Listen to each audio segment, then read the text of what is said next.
Asalaamu calaykum dhammaan muwaashaqeynta heesaysa Konami eFootball meel walba adduunweynaha ka joogtaan ku soo dhawaada muuqaal cusub halkaad iga daawanaysaan waa Yaki Boy Gamer qofka idinla hadlayana waa saaxiibkiin oo walaalkiin Yaki Boy ku soo dhawaada muuqaal cusub muuqaalkan waxaan kugula wadaagi doonaa waxyaabaha maalinka Khamiista ah sida tooska loo keeni doono ayaan kula wadaagi doonaa wasoo intaan muuqaalkan gudaha u sii galin waxaan ka codsanayaa inaad muuqaalkan like sarto channelkana subscribe dhahdo kambalelkana aad furato si muuqaal walba oo aan soo dhigo uu kuu soo gaaro aad iyo aad ayaa u mahadsantiin muuqaalkan boobsiisa uu soo galay aad ayaa u mahadsantiin marka waxaan ku bilaabaynaa waxyaabaha maalinka Khamiista la keeni doono saawada ogtiinba maalinka Khamiista waxaa dhici doono update versionkiisu yahay 4.3.0 idaan ogeyn ma jirto updatekaas ayaa dhici doono maalinka Khamiista updatekaas marka uu dhaco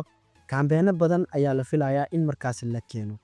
waxa uu hadalheynta badan oo kambeenka ugu hadalheynta badan waxa waaye Lunar New Year campaign kambeenkan ayaa ugu hadalheynta badan saacadihii u dambeeyayna warbaahin kasta ay adeegsanaysaa waxaana la filayaa in maalinka Khamiista ah si toos ah loo keeno maalinka Khamiista ah qaabab far badan ayuu ku imaan karaa wuxuu ku imaan karaa asigoo Lunar New Year kan sidaan uu ku imaanayo oo set-off oo double booster ah markaasi lagu dabaaldegi doono oo markaasi sidaan loo keeni doono sidoo kale waxay noqon kartaa in markaasi Lunar New Year kan la keeno ciyaaryaanadan oo Bukayo Saka u horeey sidaan hadda u jeedaan in markaasi loo keeno saddexdan ciyaaryaan 150 qof dhexdooda in la soo dhaxgeliyo ayadana waa macquul sidoo kale waxaa la filayaa in Lunar New Year kan la keeno oo markaasi loogu dabaaldegayo Alexander Arnold oo markaas free lagu siin doono in la keenana waa macquul sidoo kale playerskan oo u horeeyo David Beckham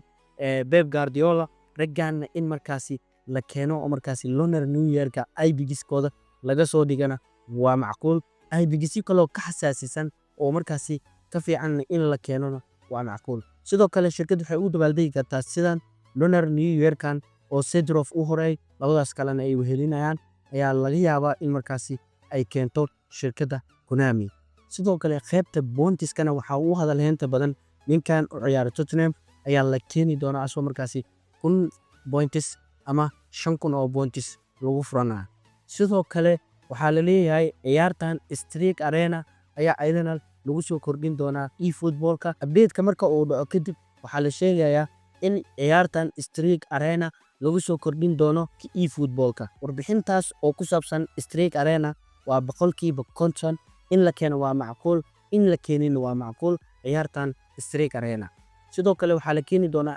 IBGiskan oo markaasi aad iyo aad xasaasi u ah ayaa la keeni doonaa sidoo kale Showtime ayaa la keeni doonaa markaasi aad iyo aad u xasaasisan ayaa la keeni doonaa sidoo kale qaybtan oo codeynta qaybtii u dambeysay oo qaybtii afraad ayaa la keenay maalinka Khamiista ahna way dhamaartaa oo waa la qaadi rabaa shirkadda waxay sheegtay inay keeni doonto koonis gaarayo 2025 koonis inay keeni doonto oo qof walba codeeyeen markaasi la siin doono sidoo kale marka update-ka dhaco waxaad uweedeen shirkadda inay bixinayso IBGis free ah koonisyo GB trading inay bixinayso taasna sideedii hore ayay ahaan doontaa mar walba update ah waa la keeni jiray haddana waa la keeni doonaa sidoo kale waxaan kula wadaagi doonaa ciyaaryaanadan oo u horeey John Cruyff ayaa la keeni doonaa festive season campaign iyadoo markaasi Lunar New Year markaasi loogu dabaaldegayo sidoo kale waxaa la keeni doonaa Lunar New Year kan ciyaaryaanadan oo halkan ugu jeedaan oo u horeey Bukayo Saka rag badan ku jiro intaan waxaa laga yaabaa in loogu dabaaldego Lunar New Year ka sidoo kale players of the week-yadana saddexdan rag ayaa u horeey Alexander Arnold Duku iyo Rafinha ayaa u horeey saddexdan ma baafan doonaan ayagana waa la keeni doonaa 11 qofna sidaan ay u muuqan doontaa oo players of the week-yada ah intaas ayaan jeclaystay inaan idin la wadaago please haddii aad muuqaalka dhammaadkiisa nala soo gaartay waxaan ka codsanayaa inaad muuqaalkan like sarto channelkana subscribe dhahdo kambalelkana aad furato si muuqaal walba oo aan soo dhigo uu kuu soo gaaro